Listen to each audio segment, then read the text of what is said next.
Assalamualaikum warahmatullahi wabarakatuh. Perkenalkan, nama saya Siti Nurhandayani, bisa dipanggil Ibu Siti. Di sini saya mengajar bimbingan dan konseling. Baiklah, dalam MPLS ini saya akan menerangkan tentang tata tertib dan tata krama. Selamat menyaksikan ya. Terima kasih.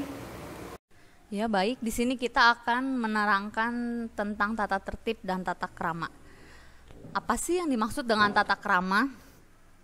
Jadi, tata krama itu masing-masing ya pengertiannya. Jadi, tata itu adalah cara atau kebiasaan, dan krama itu adalah sopan santun.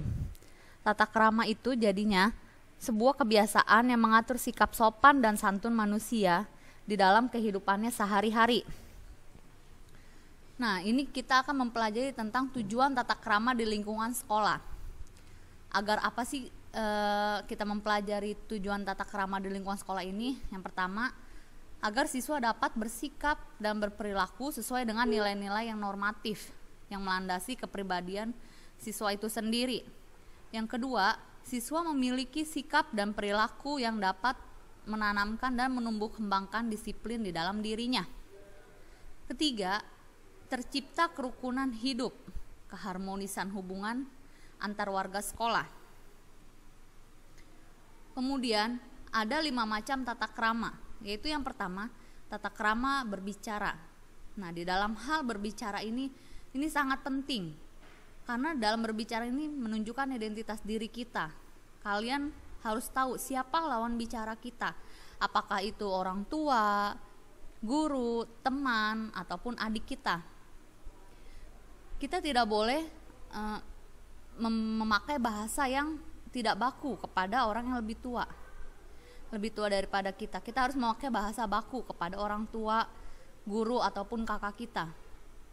Mungkin untuk dengan teman sebaya kita bisa ya sedikit memakai bahasa gaul. Cuman bahasa gaul itu jangan digunakan untuk orang yang lebih tua dari kita, dan jangan juga dipakai kepada adik kita, karena nanti akan tidak nyambung sekali dalam pembicaraan itu. Dan di dalam hal berbicara pun itu juga kita harus memakai kata-kata yang santun. Jangan kalian melecehkan seseorang dalam hal berbicara ini. Terus gunakanlah kata-kata yang baik dan yang dimengerti seseorang. Terkadang kalian banyak yang menggunakan bahasa-bahasa yang kurang kita pahami. Kemudian yang kedua, ini tata krama makan. Nah, tata krama makan ini ada, kalau menurut khususnya untuk mungkin terkhusus untuk orang Jawa itu makan kita tidak boleh bersendawa seperti itu. Karena menurut orang Jawa ini kalau bersendawa kurang sopan gitu ya, kurang baik. Dan makan ini juga sama, tidak boleh berbicara juga. Jadi kalau makan ya makan tidak sambil berbicara. Karena kalau kita sambil berbicara nanti akan muncrat makanan itu kepada orang lain, dan nanti orang itu akan risih. Sehingga kita di dalam makan itu tidak boleh berbicara. Yang ketiga, tata krama bertamu. Nah, di dalam bertamu ini kita juga harus mempunyai tata krama yang baik. Ketika kita bertamu ke rumah teman atau ke rumah saudara, ataupun ketika kita mau mengunjungi suatu ruangan, contoh kalau di sekolah kalian akan ke ruang guru, ke ruang kepala sekolah, dan ke ruangan yang lain, itu kita harus pertama ketuk pintu, ucapkan salam gitu ya. Jadi kalian jangan langsung buka pintu, langsung manggil-manggil, teriak-teriak, itu nggak baik. Jadi kalau bertamu itu kita harus sopan, harus tahu etikanya. Kemudian kalau kalian nanti kalau bertamu langsung main masuk-masuk aja, nanti kalian bisa diteriakin maling. Jadi hati-hati ya di dalam bertamu ya, jangan lupa ketuk pintu dan ucapkan salam. Nah, yang keempat ini tata krama dalam berpenampilan.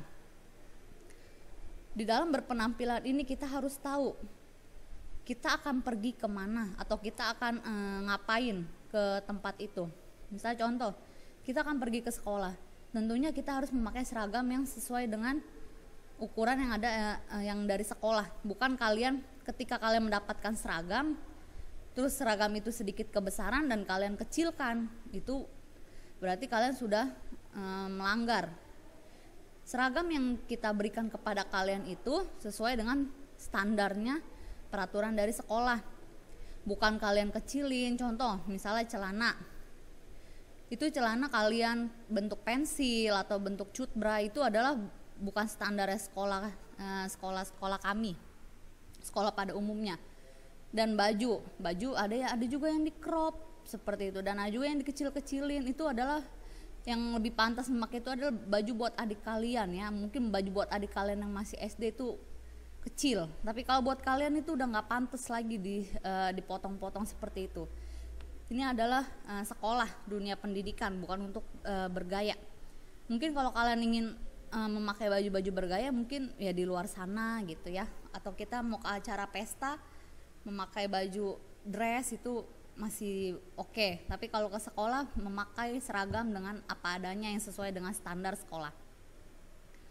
Nah, berpenampilan ini juga kita jangan berlebihan, make up atau kita memakai perhiasan. Khususnya untuk di sekolah, perhiasan tidak boleh, cincin, kalung, gelang itu tidak boleh.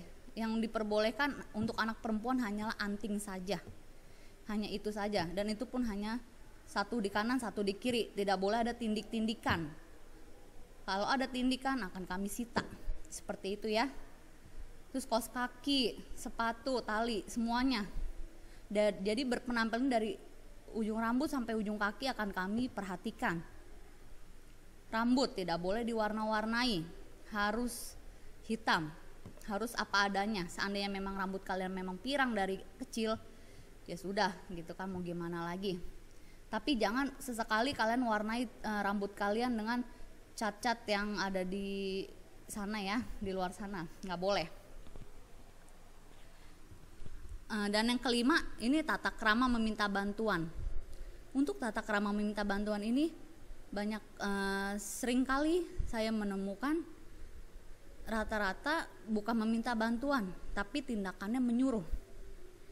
Kalau kita meminta bantuan kepada orang lain itu bersifat kita harus minta tolong, itu baru meminta bantuan. Kalau tidak ada kata tolong ataupun minta kata tolongnya itu membentak dengan nada yang tinggi, itu namanya ngajakin ribut.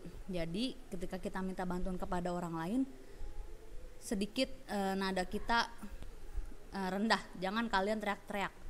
Itu sangatlah tidak sopan gitu ya. Jangan lupa gunakan kata tolong, kata depannya. Kemudian apa sih yang dimaksud dengan tata tertib? Tata tertib itu peraturan yang telah disepakati oleh suatu lembaga yang harus ditaati oleh masyarakat. Apabila dilanggar akan diberikan sanksi. Tergantung ya, ini sanksi yang dilanggar seperti apa. Kalau sanksinya yang kalian langgar itu berat, ya bisa jadi kalian berat juga menerimanya, yaitu seperti dikembalikan kepada orang tua. Jadi tergantung apa yang sanksi yang kalian langgar. Tujuan dari tata tertib ini yaitu agar tercipta keamanan, ketentraman dalam lingkungan. Dan yang kedua, agar individu itu mengetahui tanggung jawab dan hak kewajibannya. Yang ketiga, agar individu mengetahui hal-hal yang diperbolehkan dan yang tidak diperbolehkan. Itulah tujuan tata tertib itu kita buat ya. Nah, ini ada lagi contoh tata tertib di lingkungan sekolah atau di kelas. Yang pertama, setelah tanda bel masuk dibunyikan, semua siswa harus berada di kelas. Tidak boleh lagi ada yang wirawiri, yang mau ke toilet lah, yang mau nemuin si A, si B, si C, itu enggak. Ketika bel langsung kalian ke kelas semua. Nah, yang kedua, ini siswa atau siswi harus berdoa dulu sebelum pelajaran dimulai. Ataupun setelah pelajaran berakhir juga harus ada doanya, dipimpin oleh ketua kelas gitu ya. Nah, yang ketiga, setelah bel masuk, guru belum berada di kelas, ketua kelas harus segera menghubungi guru piket. Kenapa sih seperti itu? Harus cepat-cepat menghubungi guru piket karena nanti kelas tidak terkendali kalau tidak ada gurunya yang di dalam kelas ya. Jadi untuk ketua kelas harus aktif di dalam menghubungi guru-gurunya. Dan yang keempat, murid-murid yang terlambat itu harus memperlihatkan surat izin dari guru piket sebelum memasuki kelas. Jadi kalau kalian masuk tanpa surat izin dari guru piket, maka mohon maaf, guru yang ada di dalam kelas tidak akan memberikan kalian izin masuk untuk belajar. Dan yang kelima, anak yang datang terlambat tanpa alasan yang tidak tepat tidak diperkenankan mengikuti pelajaran di jam pertama, dan hari berikutnya harus membawa surat keterangan dari orang tua. Jadi ketika kalian terlambat tidak ada alasan yang tepat, maka tidak bisa diizinkan di jam pertama masuk ya. Dan kalian harus membawa surat pernyataan dari orang tua di esokan harinya. Nah, mungkin itu saja yang saya sampaikan, dan ini ada kesimpulan. Dalam kehidupan sehari-hari, hendaknya kita sebagai makhluk sosial harus dapat bertutur kata yang santun dan berpenampilan yang sopan. Karena seseorang pasti menilai diri kita dari hal kecil tersebut, serta harus menunjukkan identitas diri yang baik. Jangan sampai mencoreng nama baik pribadi ataupun nama baik keluarga. Itulah materi yang saya sampaikan. Kurang lebihnya saya mohon maaf. Apabila ada kata-kata yang kurang berkenan, saya mohon maaf. Terima kasih.